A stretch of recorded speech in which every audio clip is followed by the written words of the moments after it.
Bonjour à tous et toutes et bienvenue dans le podcast de l'agence Toonet. Je m'appelle Georges, je suis expert web depuis plus de 30 ans. Et aujourd'hui, le sujet numérique que nous allons voir ensemble et qui est une de mes spécialités, c'est l'accessibilité et l'importance de l'accessibilité dans le design web. Donc nous verrons ça à travers trois parties. Pourquoi l'accessibilité est importante. Ensuite, nous verrons le WCAG.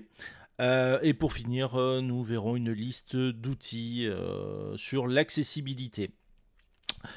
Et voilà, donc c'est le podcast de Toonet avec vous. Avant de commencer, merci aux gens qui écoutent cette émission au format podcast ou qui le regardent sur YouTube. Quel que soit le choix que vous faites, vous avez fait le bon choix et merci de suivre cette émission. N'hésitez pas à vous abonner pour suivre l'actualité digitale.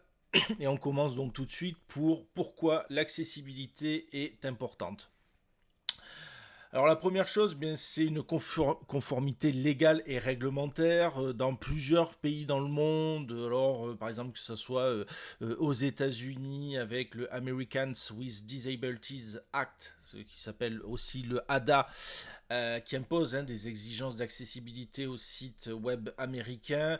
Il y a exactement la même chose aussi en France.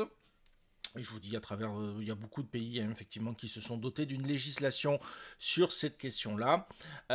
Donc, vous avez intérêt effectivement à vous conformiter côté légal et réglementaire. Pourquoi ça va vous éviter des poursuites et des amendes, et aussi une question de réputation, parce que certaines associations regardent effectivement si certaines entreprises ou certaines administrations ont des sites web accessibles ou pas, et effectivement elles peuvent faire des campagnes contre la réputation de certaines entreprises. Donc ça, effectivement, c'est le premier point. L'autre point, c'est élargir l'audience. Alors, suivant certaines études, on peut considérer que 15% de la population mondiale vit avec une forme d'handicap. Donc effectivement, ça représente une part importante de l'audience potentielle. Je dis souvent aux clients, est-ce que vous voulez enlever 15% de vos clients potentiels? En général, non. Pour être honnête, si on regarde d'autres études, ça peut être encore plus que 15%. Par exemple, des personnes qui sont myopes, qui sont astigmates, qui ont des problèmes parce qu'elles ne voient pas certaines couleurs. Voilà, ça peut être effectivement des déficiences visuelles, auditives, motrices ou cognitives. Donc il y a quand même beaucoup de gens qui effectivement ont une forme d'handicap. Donc avoir un site effectivement qui est accessible, ça permet une augmentation du trafic, et aussi un engagement et de la fidélité auprès des utilisateurs qui vont apprécier le site web puisqu'ils répondent à leurs besoins spécifiques. Le troisième point, c'est l'amélioration de l'expérience utilisateur pour tous. Donc effectivement, avoir une navigation claire, des contrastes de couleurs adéquats, des textes alternatifs, bien tout ça effectivement, ça améliore l'expérience utilisateur. Donc ça, cette facilité d'utilisation, plus un site est facile à utiliser, plus effectivement vous aurez d'utilisateurs contents. Et aussi une performance SEO. Donc effectivement, il y a beaucoup de pratiques d'accessibilité, par exemple comme l'utilisation de balises alt qui permettent pour les images d'avoir une description de l'image, pour ceux qui ne peuvent pas voir cette image-là. Et bien effectivement, ça va être un plus SEO. Il faut se rappeler que les robots d'indexation, comme Google, ils sont aveugles. Donc effectivement, les images, ils ont des difficultés à les voir. Même normalement, ils ne doivent pas les voir, mais on se rend compte qu'avec le temps, ils ont quand même la capacité d'analyser les images. Et effectivement, lui va lire la balise alt. Donc si vous ne la renseignez pas, une personne effectivement qui ne peut pas voir les images n'aura pas la description de l'image. Et c'est la même chose pour un moteur de recherche. Le dernier point, effectivement, ça va être la responsabilité sociale et éthique. Donc, adopter des principes de design accessibles et inclusifs est une question de responsabilité sociale. Et effectivement, il faut faire en sorte que tous les utilisateurs, indépendamment de leur capacité, aient un accès équitable aux informations et aux services en ligne. Alors effectivement, vous avez beaucoup d'entreprises qui se disent oui, effectivement, je suis responsable socialement, oui, je suis inclusif. Mais en fait, on se rend compte que leur site, il passe pas pour beaucoup de personnes. Alors, je parle même pas des sites qui ne passent pas, même pas sur mobile. Mais effectivement, promouvoir l'inclusion et l'équité en ligne, c'est aussi avoir un site accessible.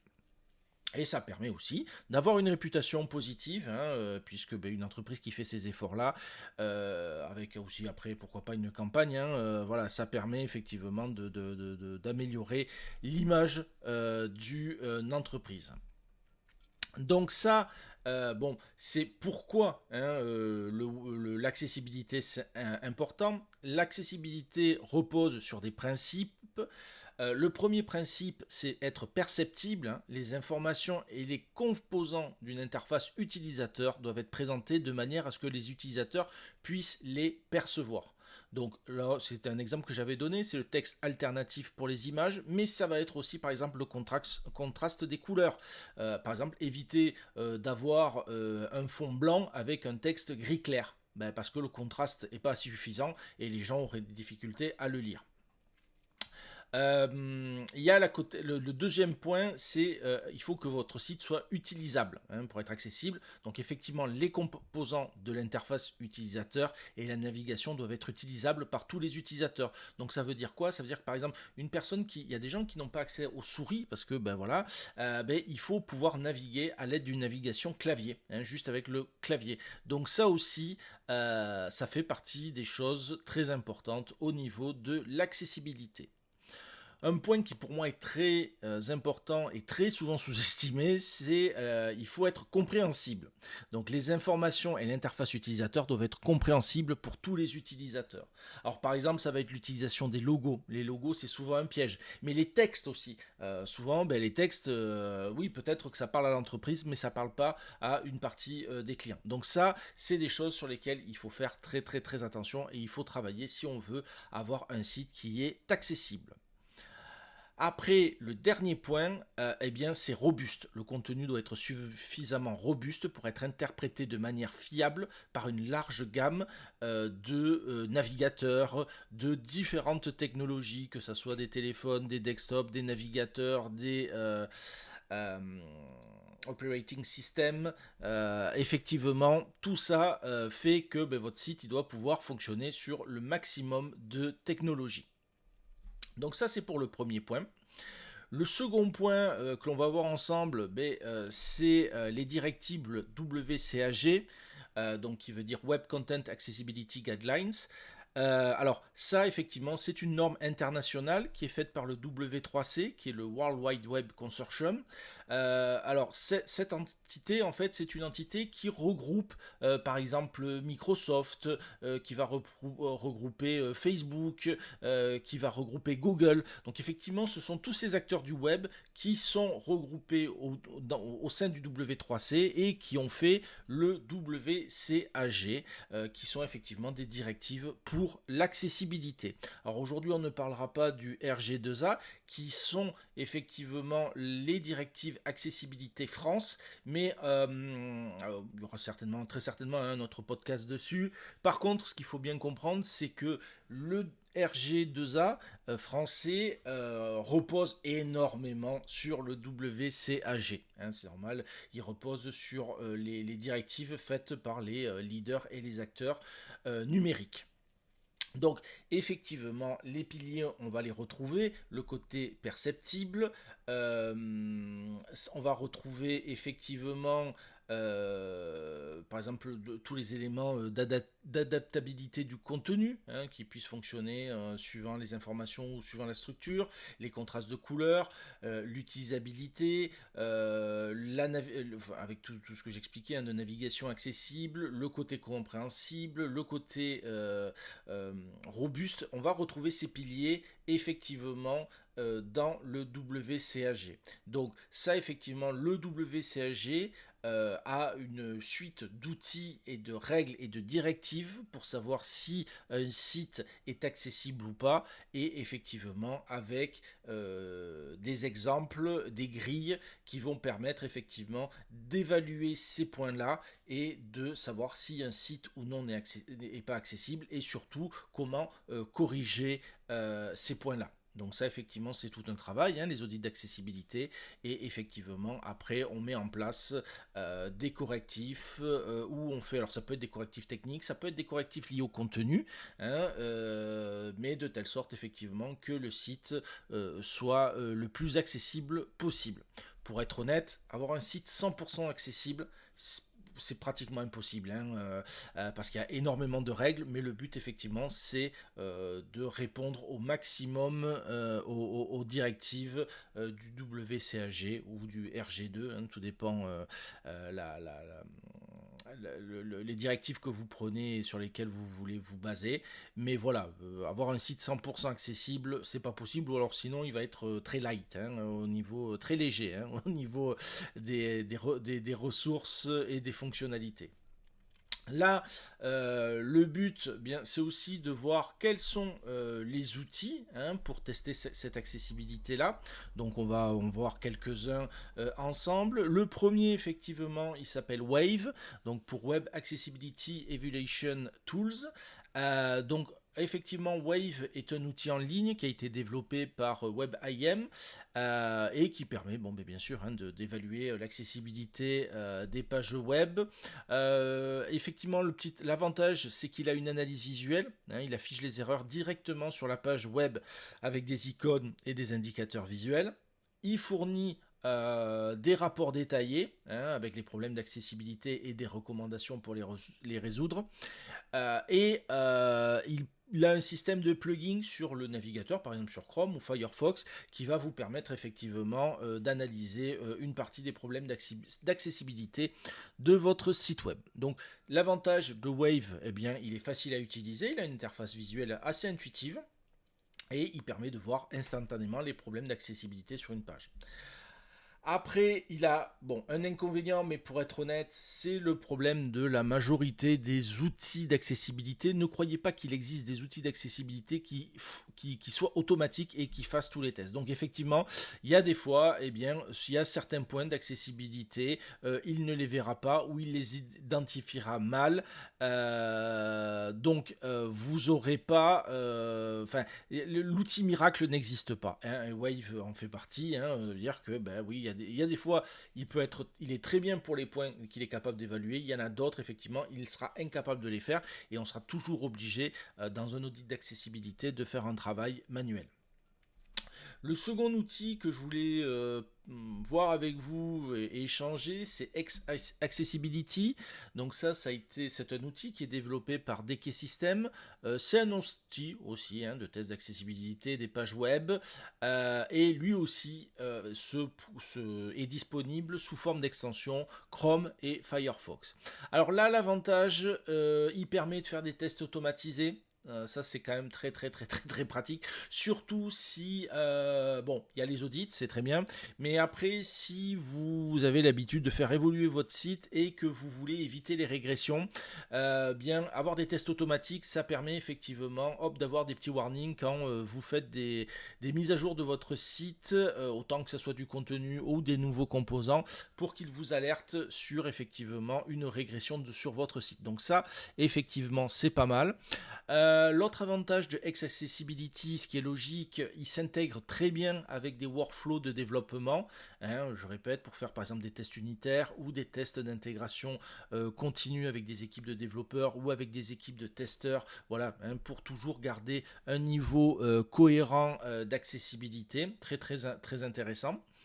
Donc effectivement, un de ses avantages, ça va être ses rapports détaillés et sa suggestion spécifique pour corriger les problèmes, et surtout la facilité à s'intégrer dans des processus de développement existants. Voilà, ça c'est vraiment.